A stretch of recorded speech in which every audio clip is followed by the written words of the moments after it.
সুপ্রিয় দর্শক শ্রোতা ভাই বোনেরা, আমাদের জীবনের যে কোনো গুরুত্বপূর্ণ কাজে, যে কোনো গুরুত্বপূর্ণ সিদ্ধান্তে আমরা যদি চূড়ান্তভাবে সফলতা নিশ্চিত করতে চাই, তাহলে দুটি কাজ করতে হবে। তার একটি হলো সংশ্লিষ্ট কাজ শুরু করবার আগে, আরেকটি কাজ হলো পরে।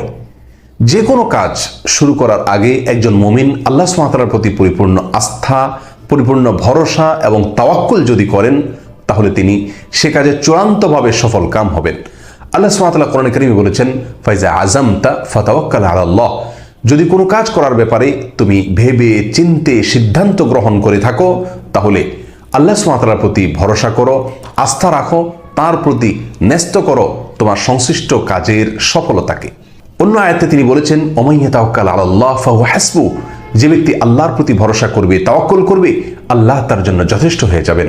আর আল্লাহর যার জন্য যথেষ্ট হয়ে যান, সেই ব্যক্তি কখনো ব্যর্থ হতে পারে না। আর সংশ্লিষ্ট কাজ শেষ করার পরে যে কাজটি করতে হবে তা হলো, সে কাজের যেই ফলাফলই আসুক না কেন, সেই ফলাফলে সন্তুষ্ট থাকতে হবে।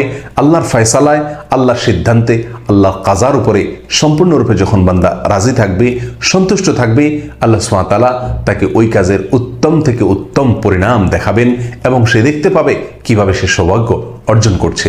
সুতরাং যে কোনো কাজ করার আগে এবং ভেবে চিন্তে পরামর্শ করে ইস্তেখারা করে সিদ্ধান্ত গ্রহণ করার পরে আল্লাহর প্রতি পরিপূর্ণ আস্থা রাখতে হবে, ভরসা রাখতে হবে, তাওয়াক্কুল করতে হবে এবং নিশ্চিত থাকতে হবে যে আল্লাহ সুবহানাহু ওয়া তাআলা আমার জন্য কল্যাণের ফয়সালা করবেন, কারণ আমি তার উপরে ভরসা করেছি। আর কাজটি সম্পাদিত হওয়ার পরে, শেষ হওয়ার পরে তার বাহ্যিক ফলাফল যাই হোক না কেন, সম্পূর্ণরূপে আল্লাহর প্রতি সন্তুষ্ট থাকতে হবে। মনে রাখতে হবে, যেহেতু আমি আল্লাহর উপর তাওয়াক্কুল করেছি কাজটি শুরু করার আগে, অতএব আল্লাহ সুবহানাহু ওয়া তাআলা আমাকে সফলতা দেবেনই।